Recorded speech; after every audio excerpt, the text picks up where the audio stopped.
What's up, guys? Welcome to episode number 5 of the Fantasy Fanatics Podcast. I'm Nathan. I'm joined with Spencer. You want to say hello? What's up, guys? This is the first time you've seen us in person through video. So far we've just been doing audio recordings and posting them on YouTube. So tell us what you think. A lot of people have been requesting us to do these. We should think, and what should we go? What's our plans for this podcast, and what's our plans for the website and our Twitter? All right. So this podcast, we're just going to cover, some talking points around the league, such as the Saints, the Philadelphia situation, Austin Eckler coming back, Cincinnati, what to do with them since Joe Burrow went down. We're going to go over some of our rankings, some of the controversial ones. We don't have Robbie on the podcast today, which kind of stinks. But Just throw hot takes. Will be on it soon in the next couple episodes. Yeah, we'll go over some hot takes we have for the week. We'll go over Thanksgiving preview and all that. Some of the articles we have on the website, go check that out at theFFfanatics.com. Our previous podcast, go check them out on YouTube. Anything else you want to add in? Our Twitter, since we're doing these face-to-face podcast now with video, I want to start adding in special shout-outs to our followers. We get a lot of people who tweet at us, send us questions. It's awesome. We love interacting with you guys, and I just want to show a little love to some of the people. So I'm going to get on Twitter right now and shout a couple out. Our first one, we got to shout out without a doubt. Would you say he's our number one follower? Yeah, he's like our number one fan. This guy tweeted us at Matthew Berry saying that we were, quality content, gave good advice and all that stuff.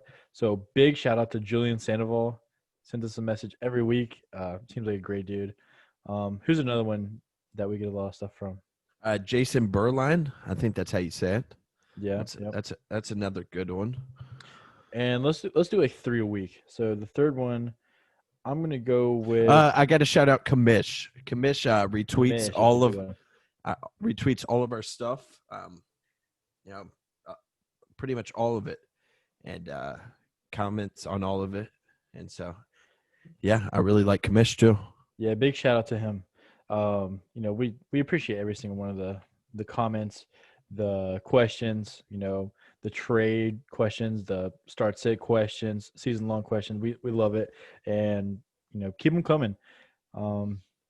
Also, for our loyal fans, later in the podcast to see who is watching all the way, we're going to announce a special code word to comment in any of our posts or just message us, and you can have a chance to win $20. We'll Venmo it to you. We're only doing it for one person, so the first person that does it, who listens to the whole thing, we're going to do it at the very end. Maybe we'll throw you off and see where we put it. But, yeah, keep an eye out for it. All right, so what we got for us? All right, let's start off with the Taysom Hill was the starting quarterback for the Saints last week. He did pretty good. Michael Thomas improved a lot more than he has. Emmanuel Sanders caught a few balls. The only problem was Alvin Kamara went without a catch for his first time in his career. Is Taysom Hill taking a hit to Kamara's value going forward? I think so. I think a little bit, just because he's going to be vulturing more rushing touchdowns than, probably more than Latavius Murray. Drew Brees wasn't doing that for sure.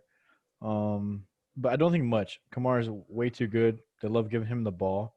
And one thing that Taysom Hill did this past week that Drew Brees for some reason hasn't done so far is throw the ball to Michael Thomas this year. Yeah, Michael Thomas improved big time. Yeah, Michael Thomas improved big time this week.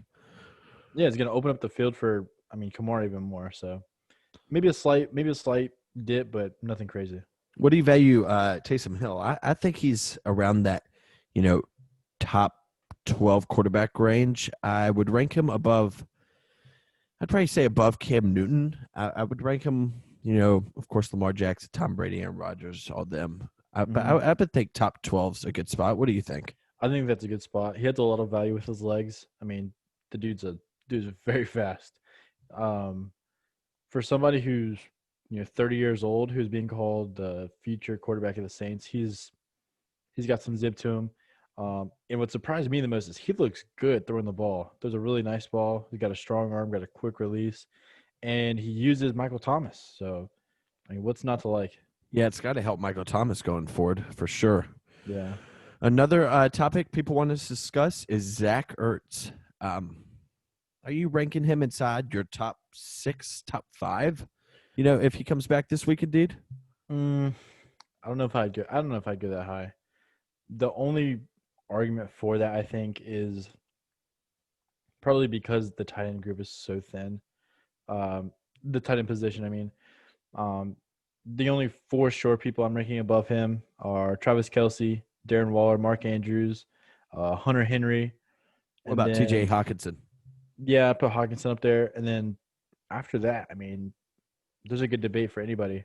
So And maybe in that something area. else is Dallas Goedert seems to play his best football when Zach Ertz is on the field too. It's kind of a little weird, he plays better when he's the second tight end instead of the number 1 tight end. Yeah, but I don't think that's gonna. That it just doesn't make sense. It doesn't seem like a repeatable pattern. Even though it has a little bit in the past, I just don't see that happening.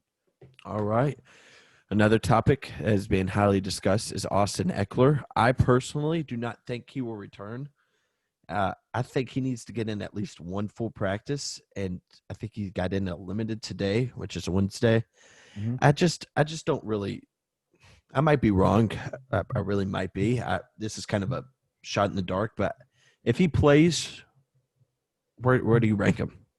Um, I'm a big Austin Eckler fan. I have him in multiple leagues. I think he's for sure top 15. I personally put him top 10, right inside my top 10, probably around the 9 or 10 area. I think he's just too good, and that offense, they need a spark at running back. Kalen Ballage has been okay, but I mean Pope and Kelly's been horrible. Uh, Ballage bigger back, but I still think they would feature Eckler a heck of a lot more. So if you had to Yeah. choose this week who to start, would you start, let's say, Kenyon Drake or Austin Eckler? I mean, assuming Eckler's healthy, which his post on Instagram suggested that he is. He said that he's been cleared and everything, and all that's left to do is play. I'm going Eckler for sure. Um, his pass catching ability is elite. Kenny Drake's a good option, don't get me wrong, but I prefer Eckler. Yeah, I'm a little scared that he'll come back and play 50% of the snaps to start off with. He's still a flex play even if he does play 50% of snaps. That's how good the dude is. He's a really talented player, and I can't wait to see him back on the field. All right, so a devastating injury happened this weekend. Joe Burrow tore his ACL and MCL. He'll be out for this season. Hopefully not more. Yeah. But since he is out for this season, how do you value, Giovanni Bernard, Joe Mixon when he gets back, Like Tyler anybody on that Boyd? roster. Yeah. Um, It's obviously a massive hit to all of them. yeah, it's not good. The running backs this week it'll probably be Samaje Perine because I think Gio is hurt. He's dealing with a concussion. If Yeah, he is. Yeah, I'm They came staying out away today. from Perine. They came out today and said that he has a concussion. It was just diagnosed today. Hopefully, it didn't happen today. But if it did happen today, I would expect for him to miss this week. Might be wrong, but if he does miss this week, are you starting Samaj P. Ryan? No, absolutely not. The only kind of league I'd start him in is the 20-team Fantasy Fanatics first ever league. Yeah. That deep of a league is maybe, but nah, I'm staying away from him. As far as the receivers, Tyler Boyd, I still think he'd be your number 1 option above T. Higgins for fantasy, but it's hard to trust either. I think maybe a flex option at this point. All right, I got a question for you. I am going to show the rankings right now. You have DeAndre Swift at 15. I'm a big DeAndre Swift guy. Mm-hmm. I value him. I put him in the top 10 this week. Are you not trusting DeAndre Swift, or do you not think he'll get a full workload because of the concussion he's dealing with if he goes? Yeah, I don't know. I don't really have as much trust in DeAndre Swift being completely freed from the running back headache there.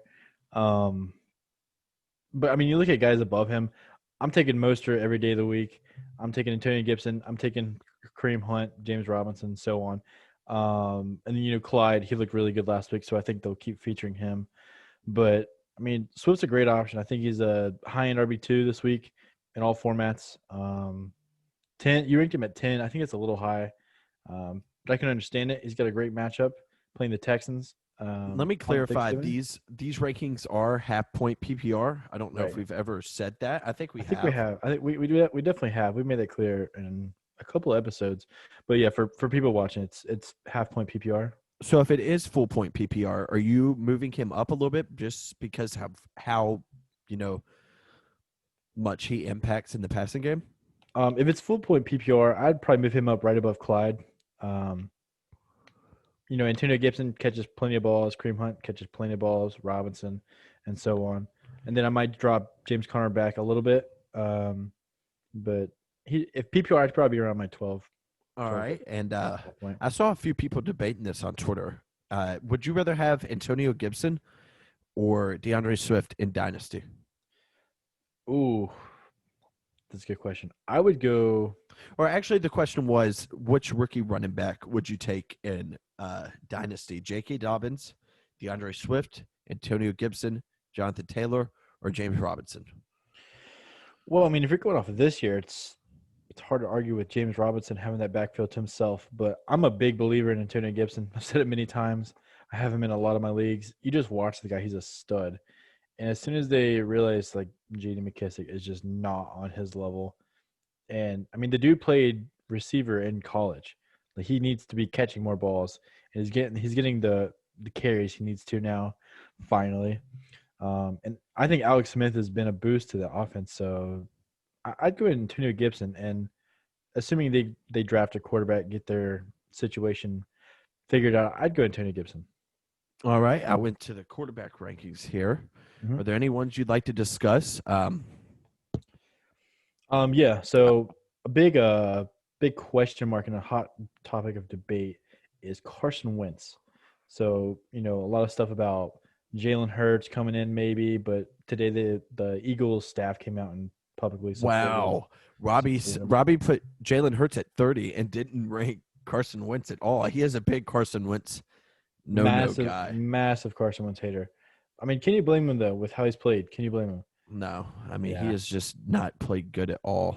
I think that's a little extreme. I mean, Robbie's definitely known for his hot takes, but that seems a little extreme. All right, wide receivers here. A big topic is, the Pittsburgh wide receiver room. I did not rank Juju. Neither did you. Neither did Robbie. I think it's between Chase Claypool and Deontay Johnson at this point. Of who would you rather have?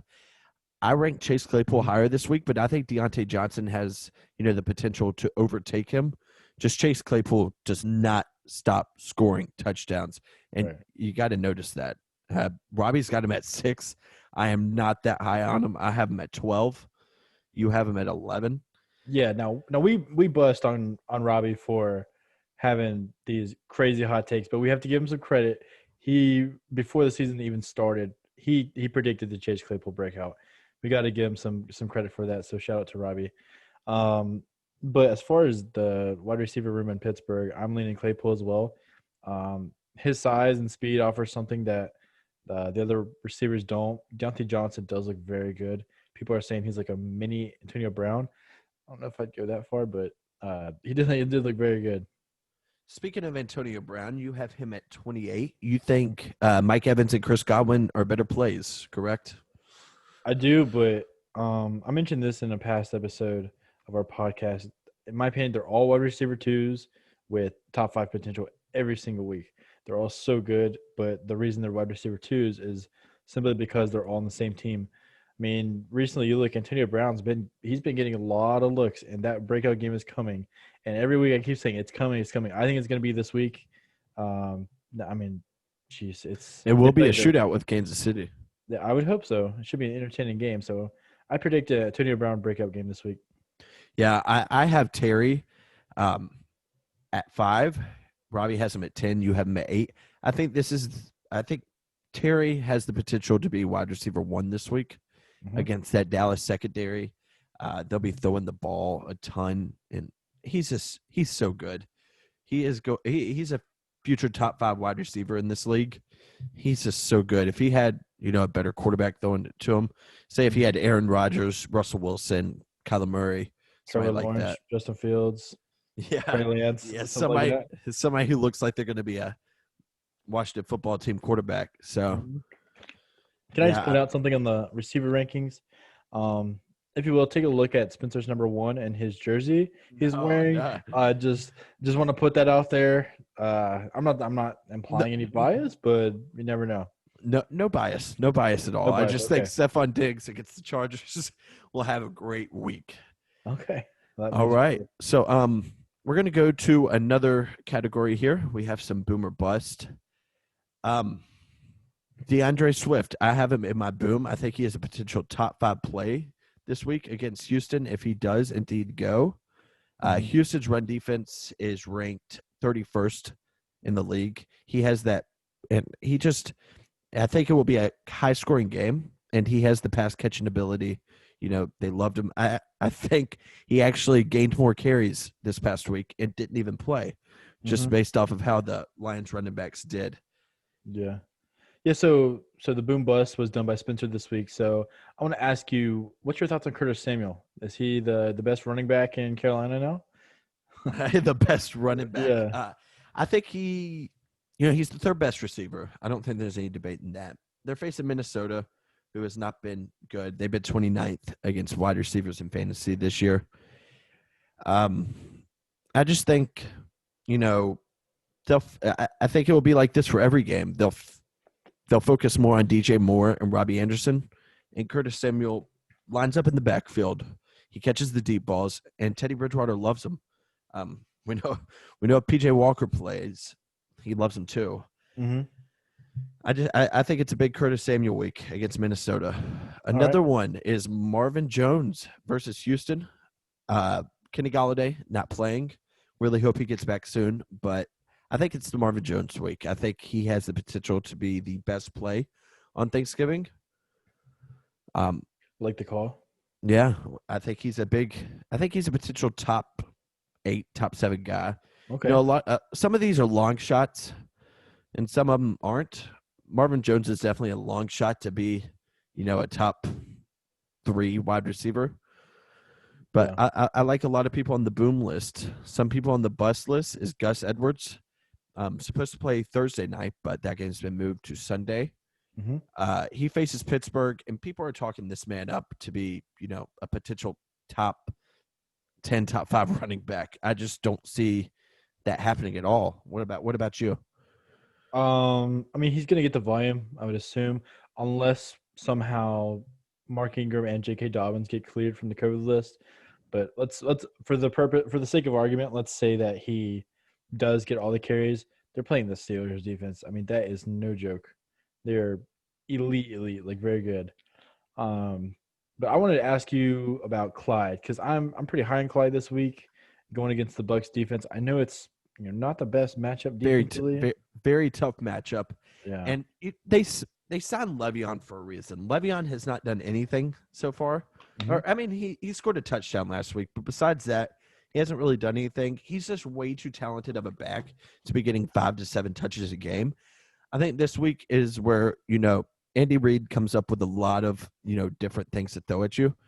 I would not be surprised to see Clyde take a back seat to Le'Veon this week in such a high-scoring game where the Bucs can maybe, I don't think Kansas City's really faced that offense to keep up with them. I think, it'll be tit for tat against the Bucs. So I think Le'Veon will get more touches than Clyde. I don't know if that's really a hot take, but yeah, I'd call that kind of a hot take. Yeah, and Tampa Bay's also been 3rd against the run. Clyde has struggled at times this year. Did good in certain matchups. But I mean, before this game, he had 34 yards against Carolina, and he had 31 yards against the Jets. Mm-hmm. He scored 2 touchdowns this past game and had 75 yards. And people acted like, he torched the Raiders. I mean, his one huge game is going against Buffalo. I mean, he doesn't really, besides this week, he scored 2 touchdowns. He doesn't have the goal line status, I don't think. He struggled at goal line sometimes. But, some other people I have on this bust list is Raheem Mostert coming off of an injury and Deebo Samuel coming off of an injury. That's understandable. I want to get one quick question in. Can you scroll back up to the booms? Yeah, I got you. Yeah. So, wearing a Bills jersey and putting Cam Newton on the boom list, please explain. Coming from a huge Cam Newton hater, I got to hear this. I have hated on Cam Newton all year. And I don't think that's really been a secret. Yeah. But Arizona puts up a lot of points. And Cam Newton's got to keep up with that. Arizona has been 25th best against quarterbacks this year. They have not been specifically good against the run. I think this is potentially a week where we see Cam run the ball 15 times and score 2 touchdowns on the ground. I think it's a big Cam Newton game. Also, Rex Burkhead is lost for the season now. So, I mean, that just puts a little bit more weight on his shoulders to create a little bit more. I think it's a big Damian Harris and Cam Newton week. Okay, cool. Well, I'm going to start doing this in the podcast, but when we get we notice we have questions from Twitter, I want to throw them in the podcast as well, give them a little shout out and show some appreciation. So coming from Nick Yatak, I think that's how you say it. Sorry if I mispronounced. He asked us, David Montgomery, we need to know which direction the starting running back is trending. What's your opinion with David Montgomery? Well, assuming David Montgomery goes, is there any running back in that backfield who's competing touches with him besides Cordero Patterson, and he's not even a running back? No, I mean, David Montgomery is going to get 15 to 20 touches. He has not been efficient this year at all. I think he's averaging around 3.5, 4 yards per carry, even if that. The volume's there. I mean, you're starting him. I think you're starting him. If he plays, he's facing Minnesota, which is an okay matchup. He's facing Green Bay, who is 30th against the run. But Green Bay will be scoring a lot. I think it'll be a negative game script. That whole offense for Green Bay, Chicago, though, is not good.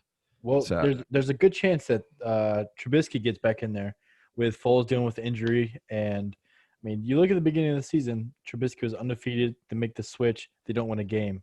Do you think Trubisky maybe provides a spark or nothing? Maybe. I just don't see. If you go look at David Montgomery's games before Nick Foles came in, 7, 18, 5, and 7. So, I mean, there's that one big week. He gets actually more volume with Nick Foles in there. He had 19 carries, 21 carries, and then 15 also. Before that, he had 13, 16, 14, and 10. So, I mean, maybe he'll provide a spark for the offense. What about Allen Robinson? How do you value Allen Robinson? With Trubisky throwing in the ball, likely this week, it's hard. And I think he'll be shadowed by Jair Alexander if he goes also, which is kind of scary. I would think so, but regardless of who's covering him, I don't know. I put him in my rankings based on thinking that Nick Foles will be throwing him the ball. If Trubisky's throwing him the ball, I'd probably drop him down a few spots. I do not like that. The whole first, 4 games of the season when Trubisky was in there, it did not look good for Allen Robinson. It's tough. It'd be frustrating for him because he'll be wide open and Trubisky just completely misses him. It'd be very frustrating as a fantasy owner. All right, you want to do a little Thanksgiving preview? Let's do it. All right, we got Houston versus Detroit at 12:30. Who is your top play in that game? For our little daily fantasy players. I'm gonna go with Brandon Cooks. I know you've mentioned this as well, that you're a fan of Brandon Cooks this week as well. Yeah, I think it'll be a big Brandon Cooks week. Jeff Okuda's not playing. I don't think he would guard Brandon Cooks, even if he would. Yeah, he'd probably be on Fuller. I think it's a big day for all of the Houston receivers. I didn't put him in any of my booms, but potential shootout. Yeah, it could be a potential 35-28 game. That's why I value DeAndre Swift so high this week too. It's understandable for sure. I would say another one. The obvious answer is going to be Marvin Jones with Kenny Golladay being out, but I think I'd probably boost Kiki Cootie. With Randall Cobb being hurt, I think Cootie could get some looks. PPR maybe in a deep league, 12 plus team. If you need somebody to throw in, there's no bye weeks this week, so maybe you're dealing with injuries or something. Kiki Cootie may be something to keep an eye on. Yeah, I wouldn't start Kiki Cutie unless it's, DraftKings and you have to fill in that position. I'm not a Right. big Kiki guy, though. Yeah. But what about for the second game? We got Dallas versus Washington. I think that is a big CeeDee Lamb. Even though they're facing Washington, who has a pretty good defense, I think that could turn into maybe – no, I don't think it'll be a shootout, but I think CeeDee Lamb, it will be the top wide receiver to play in Dallas. Really, I would go with Amari Cooper. In the league that we have together, I actually dropped CD and you picked him up. So you obviously have more faith in him than I do. I got tired of seeing, very little production. This last week looked good, but I think that's kind of a fluke. I think it's going to be more of a shootout than you do. I'm a massive believer in Antonio Gibson, as I said before. Terry McLaurin's looking good. Alex Smith looks good. Surprisingly, he's added a little spark. J.D. McKissick, I need to start a petition or something to free Antonio Gibson completely. From the Dallas side, yeah, you're starting Zeke. I think you have to start Amari Cooper. And CeeDee Lamb, I wouldn't be mad at you for starting him. All right. Is there anything else you want to cover? I think that's it for me. Well, let's see. We'll have another video up previewing the Sunday games as well as the Monday night game. Like I said, we need to include the code word. If you made it this far, we appreciate you. We appreciate you a lot. It means a lot viewing the videos. We're just getting started. We really want to grow this a lot. We talked about doing this for a while, and we finally, we're like, hey, let's do it. And we get great feedback. We've gotten messages from people saying, "Oh, these guys are legit." They send great feedback and they answer all the questions. Somebody tweeted us today. I'm gonna find him to give him a little shout out. Doritos. The code word is Doritos. Comment Doritos in any of our tweets. Message us. Tweet at us. It don't matter. But and you will potentially no, it's not first potentially. person. It's the First person who comments Doritos. I will Venmo you $20. Venmo $20. We will message you and figure that out personally from Nathan's bank account. Absolutely. Doritos. Yeah. Why? Because there's Doritos on the table right beside me. You got anything to add while I find this guy? No, just check out all the articles on the fffanatics.com. We have Boom Bust. We have weekly rankings. We have season-long tiers. We also have some weekly hot takes. While he's finding them, I'm going to give you some weekly hot takes from Hot Takes for Life himself. So here we go. DeAndre Swift will be RB1 this week. He will be the number one running back. I like that one personally. Antonio Brown will finish as a top 3 wide receiver this week, as Nathan was talking about earlier. Terry McLaurin will have 150 yards and 2 touchdowns. Devontae Adams will have less than 40 yards. Raheem Mostert will have less than 6 carries. Nick Chubb will have more than 200 scrimmage yards. Des Bryant will break out and have 100 yards and a touchdown. And Ryan Finley, well, not Ryan Finley anymore, Brandon Allen will have less than 75 passing yards and throw 4+ interceptions. Wow. I don't think he would get that far. But anyways, I found the tweet. And remember, code word Doritos. Juan Carlos, he said, shout out to the FF Fanatics 3, always answering questions. Here's the tweet. I don't know if you guys can see it. But massive shout out to him. We appreciate the love. But keep it going and have a happy Thanksgiving. Let us know if you have any fantasy questions. Yeah, absolutely. Let us know if you have any questions before the games this week, and we will see you in the next episode. Peace.